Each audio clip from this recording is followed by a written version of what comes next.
chirurgien ophtalmologiste, fondateur du Centre ophtalmologique des Flandres, mais également nouveau président du SNOF, le syndicat national des ophtalmologistes de France. Je reçois aujourd'hui le Dr Vincent Dedès. Bonjour à tous, c'est un grand plaisir de vous recevoir pour ce nouvel épisode de Vision d'expert. Aujourd'hui un épisode très riche car au-delà de la découverte du personnage qui se cache derrière le médecin, il répondra directement à des questions pourtant plutôt touchy.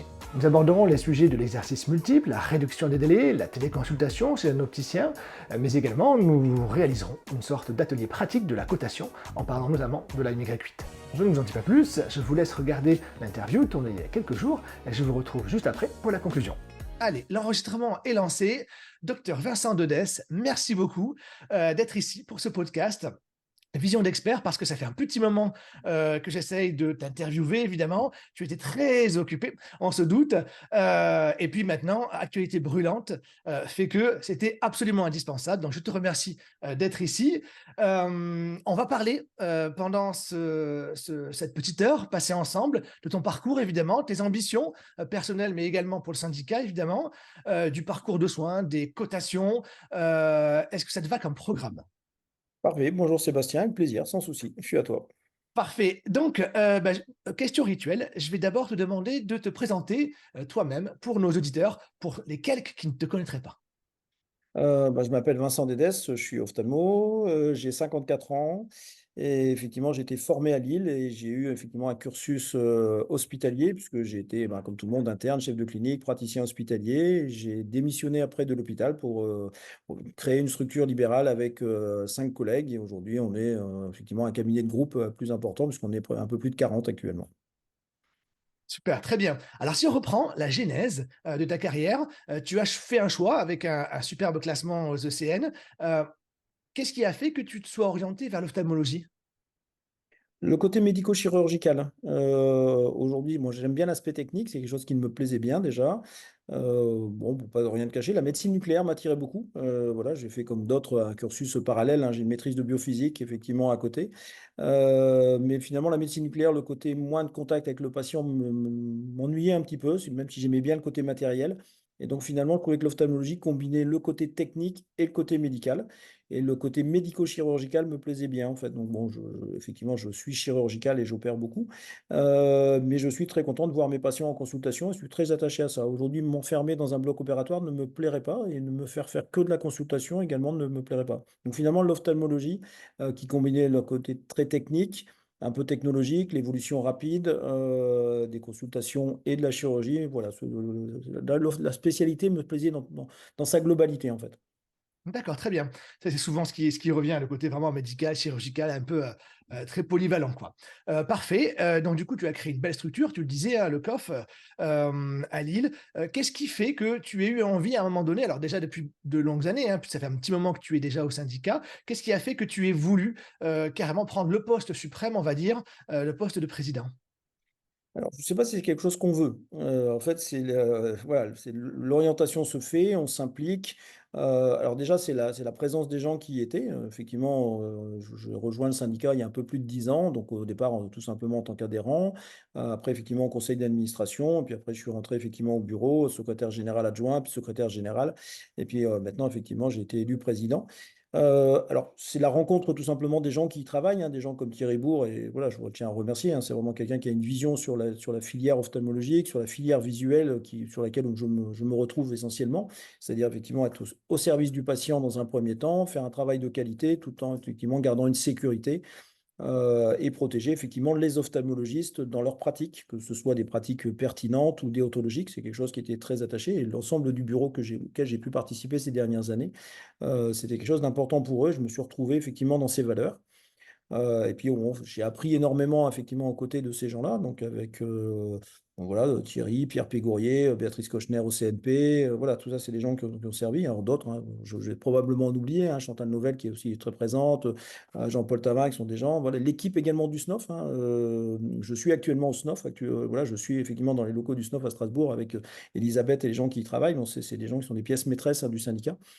Donc c'est cette envie-là, et s'était faite. Puis au fur et à mesure, effectivement, bon, on prend de plus en plus de responsabilités. Et ce qui a fait que ça a basculé, c'est essentiellement le souhait de Thierry de lever le pied, parce que c'est un travail qui est quand même extrêmement prenant, difficile.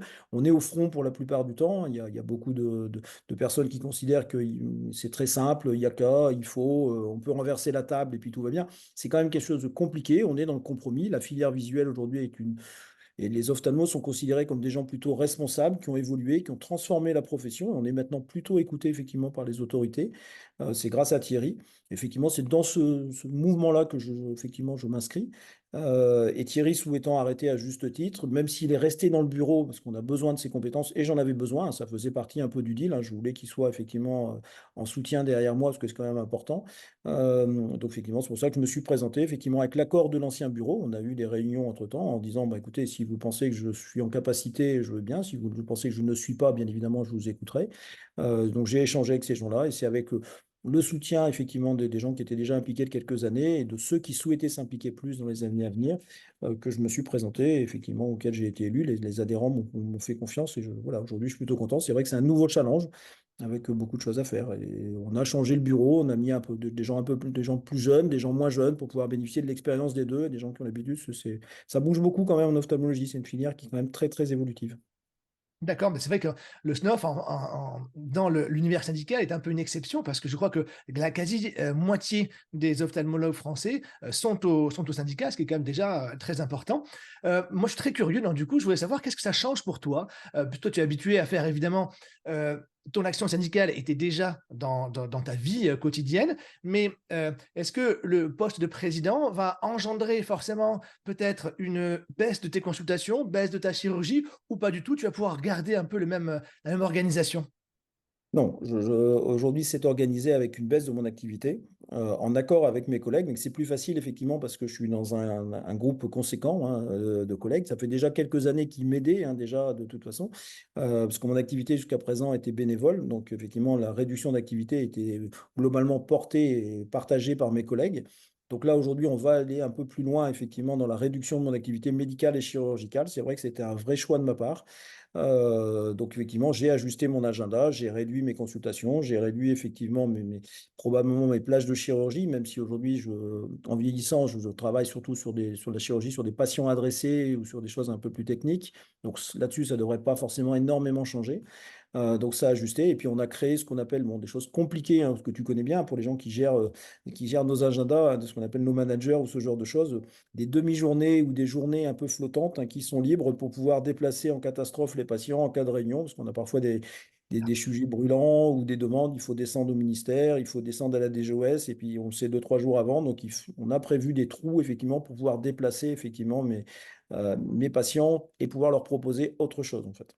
D'accord, alors Et c'est, j'imagine que financièrement, c'est aussi un sacrifice. Est-ce que le poste de président a un défraiement, j'imagine forcément, mais un revenu, un salaire? Oui, tout à fait. Aujourd'hui, c'est la différence. Effectivement, le secrétaire général n'a pas de rémunération, le président a une rémunération.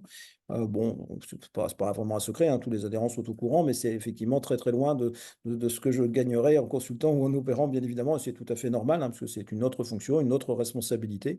Voilà, et donc j'en profite, je remercie effectivement mes collègues qui me soutiennent dans ce choix-là. Voilà, c'est autre chose, c'est une autre responsabilité. C'est intéressant. Et voilà, moi, c'est une façon pour moi de remercier un petit peu de ce qu'ont fait mes prédécesseurs en fait dans la gestion du SNOF, hein, qui ont permis finalement d'avoir une activité intéressante, une pratique ophtalmologique qui est agréable. C'est effectivement grâce à ce qui a été fait avant. Donc voilà, on rend un petit peu ce genre de choses. J'ai l'impression de re-rendre ce qui m'a été donné, un peu de la même façon que voilà, quand je soigne aujourd'hui mes anciens patrons ou qu'on les reçoit en consultation, c'est la même chose. Je rends effectivement ce qu'ils m'ont appris. C'est un peu dans le même ordre d'idée en fait. D'accord, très bien. Alors, Thierry Bourg était en secteur 1, toi tu es en secteur 2. Est-ce que ça change quelque chose? Je ne pense pas. Alors, je suis en secteur de Optam pour être précis. Je ne pense pas. Aujourd'hui, je pense que c'est vrai qu'aujourd'hui, le secteur 1 est dans une situation un peu difficile et je pense que c'est un vrai sujet qu'on a et on essaye effectivement de pousser un peu plus sur les aides vers nos collègues en secteur 1 parce que c'est important qu'ils puissent effectivement continuer à investir, à travailler en équipe, faire ce genre de choses. Et c'est vrai que c'est plus difficile quand on est effectivement en secteur 1. Donc le secteur de Optam, c'est un choix qui est effectivement plus simple, plutôt tourné vers nos patients. Parce que la prise en charge, effectivement, de remboursement effectivement, des mutuelles pour les secteurs de Optam est un peu supérieure. Pour nous, ça n'a pas changé finalement grand-chose, mais c'était plutôt pour aider nos patients et je pense que c'est un choix à faire selon son territoire et puis un peu les gens qui sont autour. Je suis dans les Hauts-de-France, donc on a dans les Hauts-de-France, effectivement, ce n'est pas forcément effectivement on n'a pas les endroits les gens les plus fortunés, donc il faut s'adapter en fonction des besoins qu'on a autour de nous. Après, je pense que sur la vision syndicale, non, il n'y a aucune différence. Je pense que, comme je l'ai expliqué, il faut essayer de défendre toutes les pratiques ophtalmologiques, hein, qu'on soit seul, un ophtalmologiste isolé, en secteur 1, en secteur 2, en secteur 2 optam, voire pour certains en secteur 3, hein. Voilà, de ce côté-là, je n'ai pas d'état d'âme, je n'ai pas de position dogmatique. Il n'y a pas de mauvais secteur. Je pense qu'il faut descendre simplement la pratique médicale, qu'elle soit pertinente et quelles que soient entre guillemets, les pratiques tarifaires. Je ne vais pas dire que ça ne me concerne peu, mais pas énormément. On a besoin effectivement d'avoir une rémunération suffisante pour pouvoir continuer à prendre nos patients en charge correctement, d'investir pour que les patients puissent bénéficier des meilleurs soins possibles, quel que soit leur territoire. Et ça passe effectivement parfois par des aides peut-être un peu plus ciblées pour les secteurs 1, effectivement, qui sont parfois dans des situations plus compliquées. Surtout quand on regarde finalement la démographie, on se rend compte que les secteurs 1 sont souvent plus des ophtalmologistes isolés, dans des territoires souvent plus en tension. Donc c'est assez logique que finalement on aille plus vers une aide vers ces gens-là en fait. Voilà, voilà, je ne serais pas choqué aujourd'hui, on l'a vu, on a été entendu, pas que nous, hein, bien évidemment, mais on voit que l'allègement et l'assouplissement pour les aides pour les assistants médicaux, finalement, a allégé un peu les conditions. Avant, il fallait obligatoirement être à 2 médecins pour pouvoir un assistant médical pour bénéficier de l'aide. Aujourd'hui, un ophtalmologiste seul peut bénéficier de l'aide, ce qui est plutôt une bonne chose, puisque finalement, c'est l'ophtalmologiste isolé qui répond aux besoins de son territoire et qui était souvent en tension et dans une situation difficile. Et on avait besoin de lui, donc c'est normal qu'on puisse l'aider. D'accord, parce que c'est vrai que moi, ce que je trouve un petit peu étonnant, on va dire, évidemment, actuellement, le secteur 2 est attaqué, hein, on le voit dans l'actualité chaude, hein, j'en ai encore entendu parler à midi. Hier, Voilà, par contre, il n'y a pas d'ophtalmo qui sortent secteur 1 comme à l'époque. Il pouvait y avoir, je ne sais plus, il y a 15-20 ans, il me semble, où on pouvait sortir secteur 1 ou continuer et finir secteur 2, il me semble. Tu m'arrêtes si je me trompe. Mais du coup, il n'y a que des ophtalmologues secteur 2 qui se présentent sur le marché, on va dire, qui vont s'installer. Forcément, le secteur 1 est voué à être extrêmement minoritaire. c'est effectivement quelque chose, tout simplement parce qu'aujourd'hui, la plupart du temps, les spécialistes, en fait, poursuivent effectivement leur formation par un post-internat qui leur ouvre droit au secteur 2. Et aujourd'hui, on parle toujours secteur 1, secteur 2. Je pense qu'il faut bien différencier les 3 secteurs. On Oui. a le secteur 1, effectivement, le secteur 2 Optam et le secteur 2, on va dire, total. Donc, et c'est un petit peu le problème de cette étude de Que choisir, qui est un petit peu de façon dogmatique ou partisane, choisit de mettre en évidence des déserts médicaux en secteur 1. Alors que finalement, les gens qui sont en secteur 2 Optam sont déjà des gens qui ont choisi finalement une maîtrise effectivement du complément d'honoraires. Donc aujourd'hui, ce qui permet, ça facilite finalement l'accès aux gens. Ce qui ne veut pas dire qu'il n'y a pas de secteur 2 aujourd'hui qui, entre guillemets, pratiquent tous des tarifs très élevés. Il y a beaucoup de secteurs 2 qui ont une moyenne de tarifs qui est tout à fait raisonnable et qui pourraient parfaitement rentrer dans l'Optam et qui ne souhaitent pas le faire pour des raisons personnelles, de crainte effectivement des problèmes conventionnels, et qui est tout à fait audible. Donc le souci, effectivement, c'est probable que dans les années à venir, on a une réduction effectivement des secteurs 1, actuellement comment ça bouge, probablement une augmentation des secteurs de Optam. Voilà, la meilleure solution, si on parle de reste à charge aux patients, d'ailleurs Que choisir l'a quand même dit, même si c'est écrit un peu en petit, ça serait effectivement d'avancer vers une revalorisation des actes. Si finalement on revalorise les actes, effectivement, le reste à charge aux patients est automatiquement réduit. Voilà, donc c'est plutôt vers ce côté-là qu'il faut pousser. Et quand on voit effectivement que la consultation n'a pas bougé, la CS, elle n'a pas bougé depuis 1995, c'est pas illogique aujourd'hui qu'effectivement il y ait des compléments d'honoraires. Ça n'aurait aucun sens effectivement de ne pas en avoir. Et il ne faut pas bloquer, je pense, nos confrères actuellement en secteur 1. Et ceux qui y sont encore, bah, il faut pouvoir les aider, les cibler de façon préférentielle pour qu'ils puissent poursuivre leur activité dans de bonnes conditions. Très bien, très clair. Réduction des délais. Maintenant, on a vu que les ophtalmologues ont fait le boulot, le syndicat en tête depuis 10 ans maintenant. Ça, c'est maintenant, on va dire que si on prend une moyenne, et la moyenne n'est pas du tout un bon indicateur, mais les délais sont assez faibles, hein, on va dire 26 jours. Mais par exemple, pour un exemple concret, à Perpignan, désormais, on peut trouver un rendez-vous dans la journée, comme à Bordeaux, comme à Paris, comme à Lyon. Donc, du coup, est-ce qu'il est encore utile de se battre pour une réduction des délais euh, parce qu'évidemment, il reste a priori entre 10 et 20% de la population qui est encore touchée par ce qu'on appelle un désert médical. Comment est-ce que tu le vois, cette chose-là? Alors, effectivement, c'est un vrai sujet de débat, d'ailleurs, au sein du conseil d'administration entre nous, parce que, bon, de temps en temps, certains se focalisent sur leur territoire sans avoir une vision, effectivement, nationale. Alors, il est vrai que la moyenne est un mauvais reflet, mais la médiane est déjà un peu meilleure. Mais tu as parfaitement raison. Aujourd'hui, la dernière étude, on avait vu que pour les 10 plus grosses métropoles, on avait un rendez-vous ophtalmologique dans la journée. 9 dans 9 cas sur 10. Et effectivement, 10 cas sur 10 dans les 24 heures. Donc, c'est effectivement sans préciser le nom de l'ophtalmologiste. Mais on était en capacité, effectivement, de voir un ophtalmologiste très rapidement. Donc, il faut réfléchir sur l'ensemble du territoire. Et aujourd'hui, il faut plutôt essayer de poursuivre effectivement les efforts qui sont faits pour développer finalement les sites à proximité des patients. Et on revient sur ce qu'on disait tout à l'heure, sur l'investissement. Souvent, sur ces territoires un peu déserts médicaux, on a plutôt des patients âgés qui nécessitent finalement souvent des explorations un peu plus longues, du matériel un petit peu lourd. Donc, il faut pouvoir développer ce genre de choses et ça passe, enfin, on pense effectivement par plusieurs choses. Donc, ce qu'on appelle les sites multiples. Alors, on pourra détailler ce que moi j'appelle un site multiple avec un mode de fonctionnement multimodal. Et effectivement, ça passe également par l'effet du ruissellement, même si certains n'y croyaient pas. Aujourd'hui, on se rend bien compte que les jeunes, aujourd'hui, sont plutôt des gens très intelligents et sont pragmatiques. Et ils se rendent compte que finalement, en s'installant dans des grandes métropoles, l'activité médicale ou chirurgicale sera peut-être moins intéressante. Et on en voit aujourd'hui des jeunes qui se déplacent et puis accepter de faire 20, 30, 40 kilomètres pour créer de très très belles structures finalement en périphérie des métropoles, dans des villes moyennes où les délais sont en train effectivement d'être résolus. Moi, j'ai quelques villes en tête qui étaient des déserts et qui sont dans une situation très tendue il y a quelques années et qui sont aujourd'hui avec des accès beaucoup plus faciles. Après, effectivement, il faut faire attention à ne pas re-rentrer dans une zone de concurrence tendue parce que ce n'est pas très agréable. Maintenant, la concurrence souvent permet d'augmenter la qualité, donc ce n'est pas quelque chose qui est effrayant. On voit bien qu'on a une augmentation de la médicalisation de nos patients, que ce soit pour les jeunes, pour la phonation de la myopie, le développement d'activités un petit peu différentes, effectivement. Donc aujourd'hui, voilà, je ne suis pas inquiet pour l'avenir des ophtalmologistes à partir du moment où on va rester effectivement dans une pratique médicale pertinente et ce que moi j'appelle une relation importante, personnelle, entre un patient et un ophtalmologiste. C'est probablement, effectivement, que l'introduction de délai, la fin des pratiques un petit peu particulières avec des ophtalmologistes qui sont sur 20 ou 40 sites par délégation de manière un petit peu sauvage. Je pense que ces modèles-là, à mon avis, ne vont pas survivre. D'accord.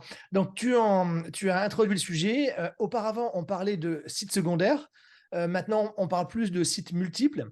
Alors, il me semble que, en tout cas, c'est ce que je trouvais, qu'il y avait deux visions différentes. La vision où, sur un site multiple, il fallait que l'ophtalmo se déplace, et une vision, alors pas concurrente, mais un peu déviante, qui disait que ben, pourquoi est-ce qu'on n'enverrait pas plutôt des orthoptistes, euh, de façon à ce qu'il y ait un dépistage qui soit fait en région, en local, pour ensuite ramener la pathologie sur la grande ville si nécessaire. Alors, je pense qu'effectivement, l'erreur, elle est là. C'est pas deux visions opposées. C'est pour moi deux visions complémentaires. C'est-à-dire qu'en fait, il faut faire les 2. Donc effectivement, les sites secondaires, on a souvent un site principal. C'est vrai que le terme aujourd'hui est effectivement le site multiple. Le site secondaire, donc c'est sur un territoire plus petit, effectivement, c'est peut-être pas forcément ni à peine d'y aller forcément tous les jours pour l'ophtalmologiste. Par contre, il faut assurer la continuité des soins à proximité du patient. Si le patient ne peut pas faire 40 ou 50 kilomètres de manière naturelle, s'il a 60, 70 ans, 80 ans avec une pathologie, il aura encore plus de difficultés finalement à faire le déplacement. Et on a de grandes chances qu'il ne poursuive pas ses soins. Donc finalement, il vaut mieux que l'ophtalmologiste se déplace. Et ce que j'appelle le multimodal, c'est exactement ça. C'est un ophtalmologiste, 2 jours, 3 jours par semaine. Et puis c'est complété par les pratiques des orthoptistes. Alors que ce soit par le cadre de la primo-prescription, que ce soit par le cadre effectivement de protocoles RNM, que ce soit effectivement maintenant pour le dépistage des enfants en bas âge. Et effectivement, si le patient a besoin d'être vu, ben, il reviendra si c'est urgent le lendemain ou le surlendemain où il verra l'ophtalmologiste qui lui évitera de se déplacer. Je pense qu'il faut vraiment construire sur ce modèle-là et mélanger les deux. Et les modèles complets, effectivement, de protocoles, on se rend bien compte qu'aujourd'hui, c'est la porte ouverte à de nombreuses dérives. Les patients n'y comprennent plus rien. Et bon, la HAS l'a signalé dans son dernier rapport en disant qu'aujourd'hui, ça devenait extrêmement compliqué. Il y a de nombreuses plaintes aujourd'hui au niveau des ARS avec effectivement des patients qui pensaient voir un ophtalmologiste et qui ne voient pas d'ophtalmologiste, des détournements de protocole avec non-respect des critères d'inclusion ou d'exclusion. Voilà, donc il faut faire attention à ce genre de choses. Donc il faut que l'ophtalmologiste se déplace sur ce site. Alors effectivement, on ne sera pas derrière son écran effectivement à valider pour 40 ou 50 orthoptistes comme on peut le voir actuellement. Et encore, quand c'est un orthoptiste, c'est un moindre mal. C'est parfois même pas des orthoptistes. On voit des modèles tournés parfois avec des auxiliaires de santé qui sont très très loin d'être des gens formés à faire ce genre de choses. D'accord, OK. Bah, justement, restons sur les orthoptistes, qui ont eu, un joli destin depuis quelques années. Elles sont plus du tout cantonnées à la rééducation. Elles sont désormais vraiment, elles font partie de 3 O, hein, donc du coup, sont les bras droits, des ophtalmologues. Elles ont obtenu la primo-prescription.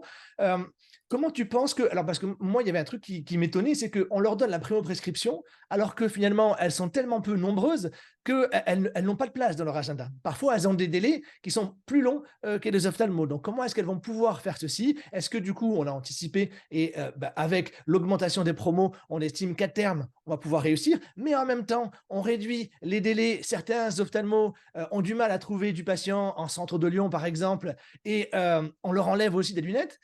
C'est un peu ambivalent comme approche, non? Voilà, bah, effectivement, c'est ce que la HAS expliquait qu'aujourd'hui, la prise en charge de la filière visuelle devient très illisible et on a multiplié les mesures sans finalement évaluer grand-chose. Donc aujourd'hui, effectivement, alors c'était pas une demande des orthoptistes en fait, hein, c'était plutôt la volonté des politiques, hein. Ils ont été les premières surprises, hein. Ils et elles ont été les premières surprises effectivement à obtenir ce genre de choses. Alors c'est une primo-prescription qui est quand même très cadrée, effectivement, puisque c'est effectivement avec +3, -3, une dioptrie d'astigmatisme des patients. Donc c'est quand même très très limité. C'est un élément supplémentaire effectivement pour accéder à la réfraction. Mais je pense qu'on avait déjà peu de problèmes en France. La France est probablement l'un des pays où aujourd'hui l'accès à la prescription de lunettes est le plus facile. Et on a un taux d'équipement en France qui est extrêmement élevé, qui est supérieur à celui de l'Allemagne, alors qu'il y a quand même plus d'habitants, il y a 20 millions de plus effectivement en Allemagne. Bon, c'est le problème de tout simplement parfois du décalage des politiques, hein, qui avaient l'impression effectivement que l'accès était compliqué en ophtalmologie. Je te rejoins sur le fait que depuis 10 ans, ça a bien changé. Maintenant, bon, il faut que tant que ça change dans les mentalités, ça commence à rentrer. Donc, tant mieux pour les orthoptistes. Effectivement, ils ont été reformés. Ce qui est plus inquiétant pour nous, et quand on échange avec nos collègues orthoptistes, c'est aujourd'hui plutôt la désertification sur la prise en charge sur leur cœur de métier. On est plus en difficulté aujourd'hui finalement pour trouver des orthoptistes pour faire de la rééducation, du bilan préopératoire de strabisme, de la strabologie pointue, de la basse vision. Voilà, leur cœur de métier est malheureusement un petit peu oublié au profit d'une réfraction qui peut leur sembler peut-être plus rentable, avec parfois des montages portés par des sociétés ou portés par des ophtalmos, voire des orthoptistes, qui sont finalement pas forcément extrêmement, on va dire, pérennes et surtout très déontologiques. D'accord. Donc du coup, moi, je m'étais dit au bout que, pour, tout ce qui était déserts médicaux, peut-être qu'on allait pousser un peu un modèle anglo-saxon, alors qui eux, le font avec des optométristes, mais que du coup, par exemple, pour des suivis de glaucome assez stables, est-ce qu'il n'était pas intéressant que ce soit les orthoptistes qui les suivent et qui renvoient, dès qu'il y a un problème quelconque? C'est un peu compliqué. Ce qu'on disait aujourd'hui, je pense qu'il est temps qu'on évalue. Voilà, aujourd'hui, il est temps qu'on se pose, qu'on réfléchisse effectivement sur la filière. Donc on voit bien qu'effectivement, voilà, on a donné effectivement beaucoup de nouvelles compétences aux orthoptistes et voilà, tant mieux, ça se structure. Il y a des choses sur lesquelles on était extrêmement, positifs. Le dépistage des enfants en bas âge, aujourd'hui, c'est vrai qu'on a un retard et on aimerait bien que tous les enfants effectivement soient vus 2 fois effectivement, par un professionnel effectivement de la vision, donc orthoptiste et ophtalmologiste en cas de dépistage positif avant l'âge de 5 ans et on va pouvoir le faire maintenant effectivement avec le nouveau décret, c'est plutôt une bonne nouvelle. La primo-prescription pour les lunettes nous semblait pas forcément très utile et c'est pour ça qu'on s'est plutôt battu, même si on n'a pas gagné, hein. On a fait savoir qu'on n'aurait pas trop l'intérêt. Aller beaucoup plus loin aujourd'hui, sans véritable cadrage et en totale autonomie, c'est un peu embêtant, comme tu le disais. Aujourd'hui, c'est un véritable partenariat. Aujourd'hui, on travaille extrêmement bien quand on a les orthoptistes qu'on connaît, avec qui on travaille tous les jours, on peut leur faire confiance, on vérifie le dossier derrière. Donc aujourd'hui, envoyer ce genre de choses à des gens qu'on ne connaît pas, c'est quand même compliqué. Ce qui est aussi l'avantage du cabinet, ce qu'on disait tout à l'heure, hein, qui va multiplier les différentes pratiques. Si l'ophtalmologiste il y est 2 jours ou 3 jours par semaine, ben, il va pouvoir connaître l'orthoptiste avec qui il travaille. Il y a une relation de confiance qui va se faire. Si on est sur un modèle où je valide des dossiers à distance d'un orthoptiste que je ne connais pas, je pense que c'est source de véritables problèmes. D'accord. Autre sujet, un petit peu polémique, voire très polémique, la téléconsultation chez l'opticien. On a vu que désormais, bah, il y avait, carrément des box, hein, voire des télécabines. Qu'est-ce que tu penses de ce développement et quels sont les axes finalement du SNOF pour lutter contre ce genre de choses? Alors, ça fait longtemps qu'on soulève le problème, hein. Il y a un véritable problème de compérage pour la première fois, puisqu'on se retrouve finalement dans un lieu de prescription qui va derrière délivrer l'ordonnance. En pratique, on se rend bien compte, même si le discours parfois de certains opticiens est de dire que le patient a la liberté de choix derrière pour aller chercher son équipement, Ce que je vois moi tous les jours et quand j'en discute avec mes collègues, c'est que de toute façon, le patient n'a pas son ordonnance dans les mains, elle ne lui est pas fournie et il ne ressortira finalement qu'avec son équipement optique. J'en veux pour preuve la communication effectivement des grands acteurs, hein, que ce soit Tessan, Medadom, effectivement qui communiquent dans les journaux professionnels des opticiens, où ils expliquent que finalement cette cabine de téléconsultation, entre guillemets, va être amortie si effectivement ils vendent 9, 10, 15 paires de lunettes supplémentaires, que finalement ils auront un taux de transformation de la téléconsultation réalisée dans leur magasin qui va dépasser 90%, c'est-à-dire que dans plus de 9 fois sur 10, le patient va acheter sa paire de lunettes sur place. Donc on voit bien que ce modèle de téléconsultation, effectivement, dans les magasins d'optique, finalement, est détourné simplement pour pouvoir faire du consumérisme médical et faire de la prescription de lunettes. Il n'y a aucun service médical rendu. Donc le législateur est en train d'essayer de travailler sur ce genre de choses. Le PLFSS a introduit déjà effectivement une loi qui va permettre effectivement de limiter une pratique des dérives. Donc pour l'instant, le Conseil constitutionnel est saisi, on attend son retour, mais on est plutôt positif effectivement sur cette loi. On a également la HAS qui est en train de réfléchir et qui devrait sortir effectivement des règles de bonne pratique de téléconsultation et également des règles sur les lieux de téléconsultation. Voilà, la téléconsultation aujourd'hui pose un véritable souci, hein. C'est Thomas Fatom qui parlait de Far West actuellement. On a besoin effectivement de cadrer un peu tout ça. Voilà, dernière date, hein, c'était la SNCF, hein, qui effectivement parlait de mettre des télécabines. Voilà, on aimerait bien que la SNCF, moi qui prends le train de temps en temps quand je me déplace, j'aimerais mieux qu'il s'occupe de ces trains que s'occupe de médecine. Mais bon, ce n'est qu'un choix, qu'un avis personnel.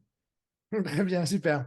Alors tu n'y couperas pas parce que j'ai découvert l'art de la cotation, ou en tout cas les subtilités de la cotation grâce à toi lorsque je gérais l'Arsène et que du coup on t'a invité pour nous éclairer, nous responsables de centre, sur ce domaine-là. Donc du coup, j'ai quelques questions, alors assez pointues, hein, donc du coup évidemment tout le monde ne comprendra pas tout de suite, mais l'APC, qui est l'acte de praticien consultant, euh, est-ce qu'on peut y associer un dépassement d'honoraires ou pas?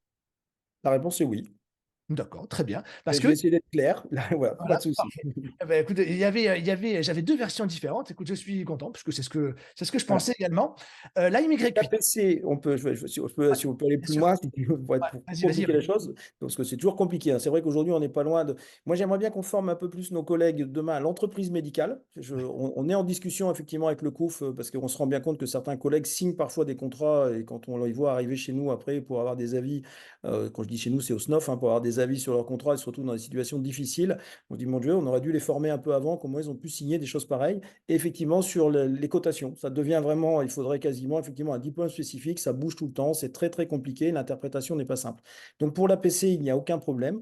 La seule chose où on ne peut pas faire effectivement un dépassement, c'est si l'APC est associé au MCU, à majoration de coordination d'urgence. On est dans le cadre de l'urgence, donc là on est au tarif opposable. OK, c'est donc ça, le mélange. Très bien, parfait. Merci pour la précision très importante. La YY8, anciennement 8.5, a été rabotée d'un demi-point. Hem, on peut le faire dans quel cas? Alors on va dire non, pour simplifier, parce qu'évidemment on peut le faire dans beaucoup de cas. Le médecin qui a une orthoptiste salariée, dans quel cas peut-il coter? Alors, c'est toujours pareil, c'est-à-dire que toutes ces cotations, que ce soit en CCM, en AMY, ça doit être justifié et effectivement, voilà, et réalisé, bien évidemment. Donc, c'est compliqué d'être clair parce qu'on voit bien qu'il y a eu des pratiques qui ont été assez systématiques sur la MY, ce qui explique qu'aujourd'hui, la Caisse n'arrête pas de rajouter des circulaires d'année en année pour limiter finalement le cumul. Ce qui est quand même quelque chose de particulier, c'est vraiment, alors c'est pas une anomalie, mais c'est une particularité en tout cas de l'ophtalmologie de pouvoir cumuler des actes qui sont paramédicaux et des actes effectivement médicaux. Donc aujourd'hui, c'est un acte qui a été créé il y a quelques années, donc ils sont en volonté effectivement de limiter à cause un peu des abus, hein, les centres de santé en premier lieu, hein, qui les ont utilisés larga menu avec le bilan orthopique. Aujourd'hui, il y a des choses qui sont très claires sur lesquelles on ne peut pas l'utiliser. On ne peut pas l'associer à la consultation, on ne peut pas l'associer effectivement à l'APC, on ne peut pas l'associer à la téléconsultation, on ne peut pas l'associer à la VB, on ne peut pas l'associer à la motricité, on ne peut pas l'associer au bilan orthoptique. Voilà, donc ça, c'est un petit peu les choses qui sont assez claires maintenant. Et donc, il faut se poser la question, est-ce que finalement, cette mesure de réfraction, j'en ai besoin pour quelque chose de façon spécifique? Je vais être caricatural, je suis dans un tritane externe, j'ai mon patient que je suis régulièrement, j'ai une mesure rapide d'acuité visuelle. Ce qui va surtout m'intéresser, c'est finalement l'examen clinique et paraclinique, l'OCT.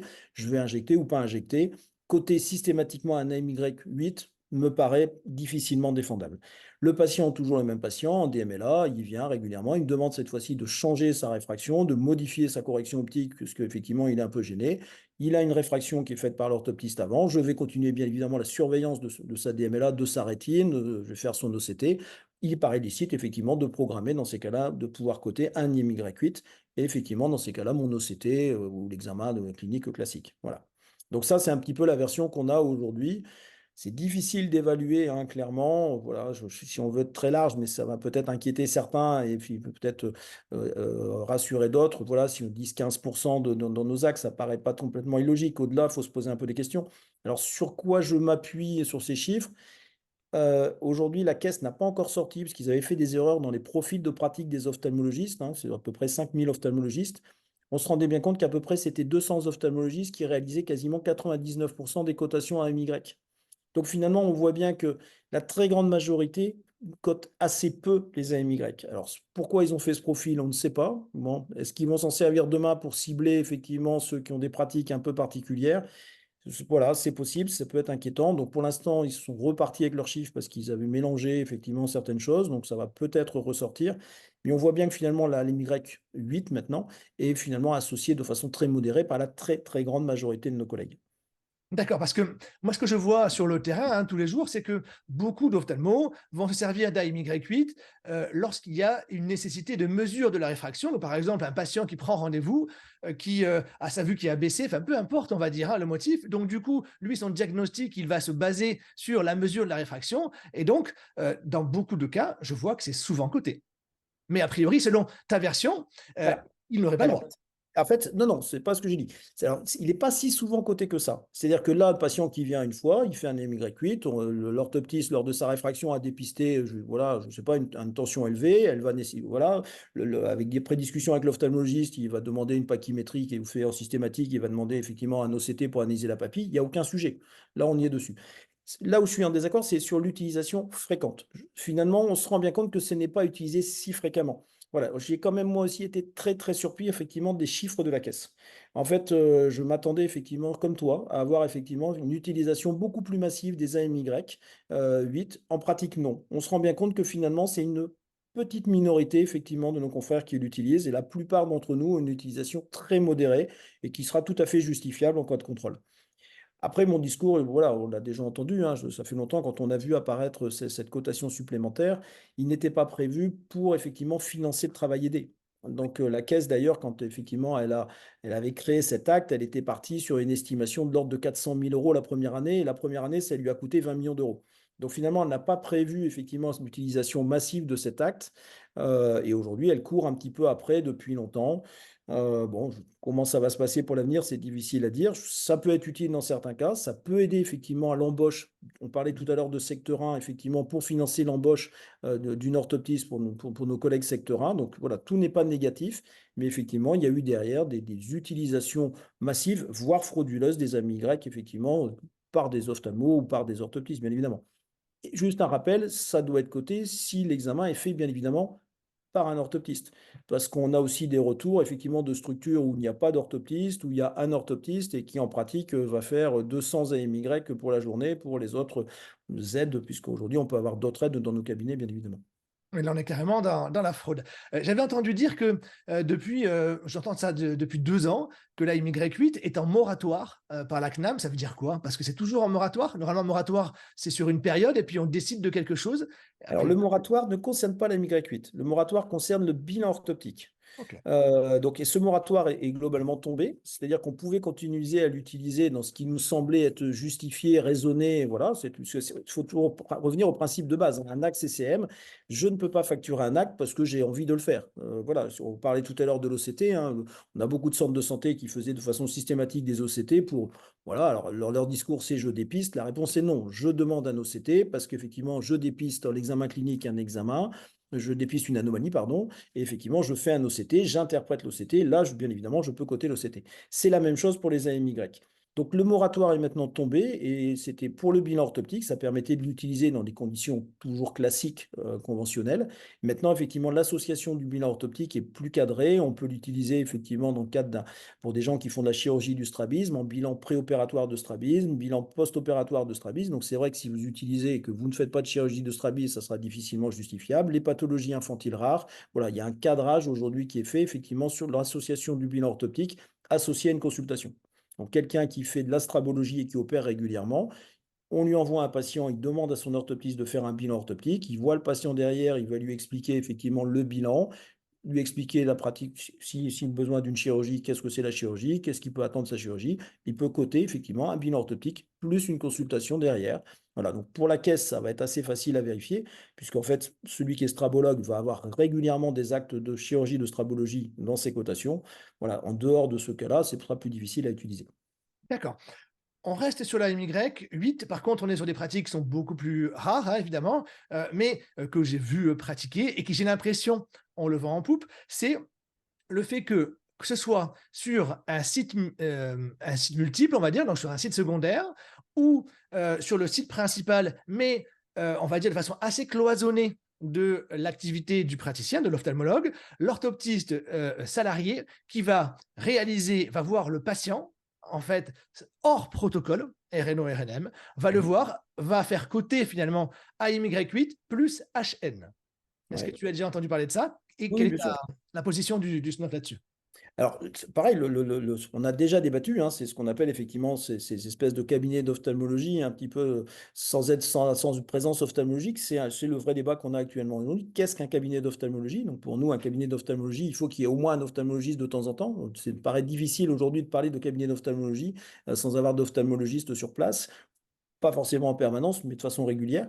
Alors cette pratique-là, aujourd'hui, il faut savoir que les orthoptistes, en dehors de protocole, il faut une prescription médicale. C'est-à-dire que pour facturer un AMY8, il faut qu'il y ait quelqu'un qui ait prescrit à un moment ou à un autre un AMY8. Donc aujourd'hui, souvent, ces modèles-là sont faits par des prescriptions fictives de l'ophtalmologiste qui va interpréter le dossier, soit en numérique, soit envoyé, soit ils vont demander, alors à un moment, ils demandaient aux médecins généralistes une ordonnance de réfraction. Bon, finalement, les médecins généralistes ont autre chose à faire, ils les ont un petit peu envoyés promener, à juste titre. Donc aujourd'hui, c'est l'ophtalmo qui va interpréter et qui envoie fictivement une prescription au patient pour que l'orthoptiste puisse facturer. Donc on a un premier problème, puisqu'en fait, on fait une prescription à un patient qu'on ne connaît pas, ce qui n'est pas permis, bien évidemment. Et derrière, l'association du HN commence à poser de plus en plus de problèmes et c'est en train d'être questionné. On débat actuellement avec la Caisse nationale d'assurance maladie parce qu'elle a du mal à comprendre puisque l'acte de renouvellement ou de mesure de réfraction, il y a un acte qui est prévu, il n'y a pas de raison effectivement de facturer un acte hors nomenclature supplémentaire. Donc c'est un modèle qui aujourd'hui déplaît aux autorités. D'accord, très bien, c'est très clair. Heu, dernier cas qui est très anecdotique à mon avis, parce que c'est la première fois que j'en entendais parler. J'ai vu un ophtalmo qui, allait coter OCT et rétino. On sait que l'OCT en ligne 1 qui est l'acte le plus cher, va être à 100. Le deuxième acte logiquement est en ligne 2 donc à 50 et lui remontait systématiquement en ligne 1 également. C'est-à-dire qu'il avait 2 fois 1, donc 2 fois 100. Alors, c'est une interprétation un petit peu particulière de la rétino qui serait considérée comme un acte de radiologie. D'accord. En considérant effectivement que la lumière, effectivement, est un rayonnement, hein, comme tous les autres, on a effectivement des pratiques qui ont été là. Il y a eu effectivement quelques jurisprudences.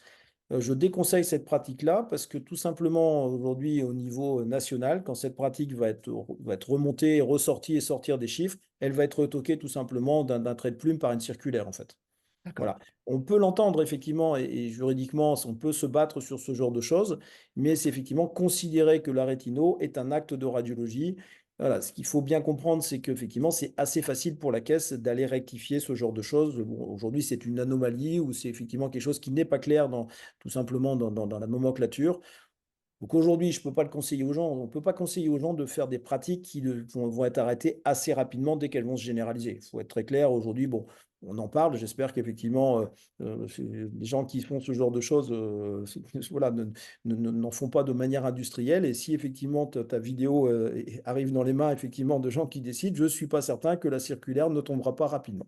C'est pas faux, c'est pas Voilà. faux. Tu seras responsable de ça. Exactement. Bon, cool. Très bien. Merci pour ces réponses, cotation. Toujours intéressant d'avoir aussi quand même quelque chose de très concret. Moi, j'aime beaucoup ça. Là, on va tomber dans le peu concret finalement et dans le Nostradamus. Est-ce que toi, tu as une idée avec tout ce qui se passe actuellement, développement de l'IA, développement d'énormément de choses, et on voit que les changements sont très très rapides. Comment est-ce que tu vois l'ophtalmologie dans 10 ans? Est-ce que tu as une idée? C'est très difficile, je suis assez d'accord avec toi. On parlait tout à l'heure effectivement de certaines villes où c'était un peu compliqué, où les gens avaient du mal. Finalement, on se rend compte que sur certains territoires, même en tension, l'ophtalmologiste dans sa pratique, on va dire traditionnelle, avec une relation médecin-malade de confiance, de durée, de qualité, il reste avec des délais très longs.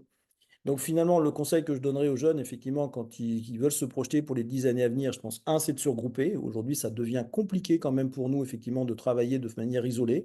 On y voit beaucoup d'intérêt, puis c'est plus facile de développer les sites multiples. On amortit l'investissement beaucoup plus facilement. Un matériel, effectivement, avoir un OCT tout seul commence à être un peu difficile. Puis finalement, avoir un OCT pour plusieurs ophtalmologistes, c'est plus facile. Ça permet de résister, effectivement, également à la financiarisation de la médecine qui aujourd'hui commence à se développer et qui peut parfois poser des soucis. L'intelligence artificielle, pour l'instant, il faudra toujours l'intervention humaine, donc je pense qu'elle sera une aide supplémentaire, mais elle ne va pas nous remplacer. Avant qu'elle nous remplace, je pense qu'on a du temps. Et ce que je disais un petit peu au début, c'est qu'on assiste finalement à une médicalisation de la prise en charge des pathologies visuelles de nos patients de plus en plus âgés. Là, on augmente la qualité de nos prises en charge.